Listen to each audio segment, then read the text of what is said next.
The dollar is smiling. Not literally, but its value has reached its highest point since the early 2000s. The increase fits into a theory known as the dollar smile. It says the dollar typically gets stronger when the US economy is healthy, like when it saw a period of economic growth in 2014, or when the global economy faces unexpected shocks, like we're seeing in 2022. But it loses value when the US economy is on a downward trend compared to the rest of the world, like in 2008 during the Great Recession. That's how the dollar smiles. So the dollar's reaching multi-decade highs, and that's because we have the Fed that's in the middle of hiking rates. We also have people that are very worried about the state of economy. I mean, normally this kind of increase comes like over time, over 2-3 years. So this is an unexpected surge higher. While a strong dollar might seem like something to be happy about, its impact across the world can be more complicated.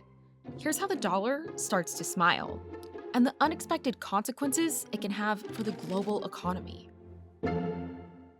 Let's look back at that smile. One of the main reasons the dollar remains attractive to investors at both ends of the economic spectrum is because it is a dominant global reserve currency, which means every country keeps a certain amount of US dollars in their central banks. For foreign economies, the wide use of the dollar allows borrowers to have access to a broad pool of lenders and investors.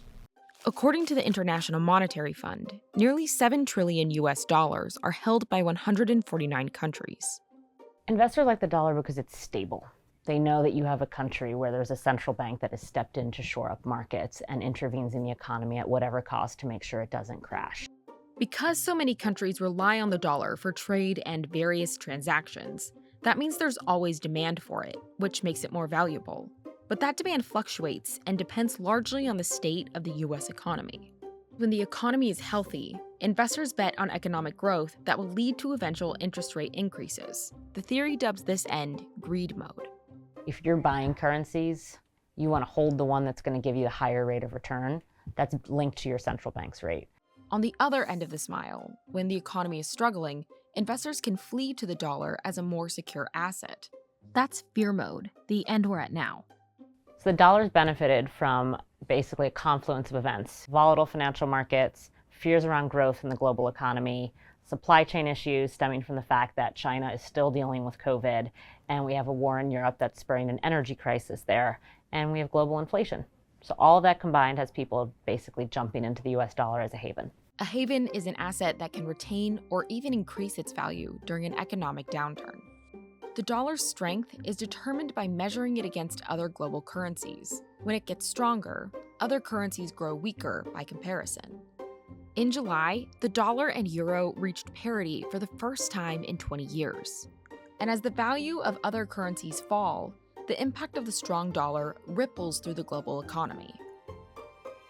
The dollar is the main currency used in global trade. That means that things like food and energy are usually priced in dollars when they're bought and sold among certain countries, even if they aren't buying from the US. So basically their currency's weakened, which makes everything more expensive for them, which means price increases, which is inflation. So there's this concept that a stronger dollar exports inflation to emerging market countries. But a strong dollar can actually have the opposite effect for Americans by helping bring prices down. Strong dollar benefits you because it makes importing goods and services cheaper. People like that. It makes traveling abroad for Americans cheaper. That's also a good thing. But as imports get cheaper for the US, exports get more expensive for other countries. US products become less affordable and therefore less attractive to consumers and businesses abroad. That means that US companies that make a significant portion of their profits overseas can see a decline in sales. Companies have already taken a hit this year. Microsoft, Salesforce, and Coca-Cola are just a few that have pointed out the negative impact of the strong dollar on their financial results. Here's Microsoft's chief marketing officer after the company filed an 8K, which is a form that reports unexpected changes to shareholders. Say, if you saw the 8K today, it was purely for currency fluctuation. Continued strength of the dollar, essentially, is what we talked about in that filing. About 40% of S&P 500 companies' revenue comes from outside the US, and a decline in sales and future earnings tends to make stocks fall. But these lower earnings and reduced import costs can also help curb inflation by bringing prices down and forcing companies to slow spending. you're cooling things down when you have a stronger currency, very indirectly. So some analysts will say it's almost the equivalent of a rate hike. So it's kind of tricky. It's good, but when it gets too strong, it can start being damaging. Experts expect the dollar to stabilize later this year, but it's unclear when that might be. What you would need for the dollar to stabilize is inflation data to cool. You would need geopolitical uncertainty to fade, and you need a greater belief that the global economy is back on track and that growth is going to return and that financial markets are going to calm down. When the global economy starts to settle, the dollar will likely stop smiling.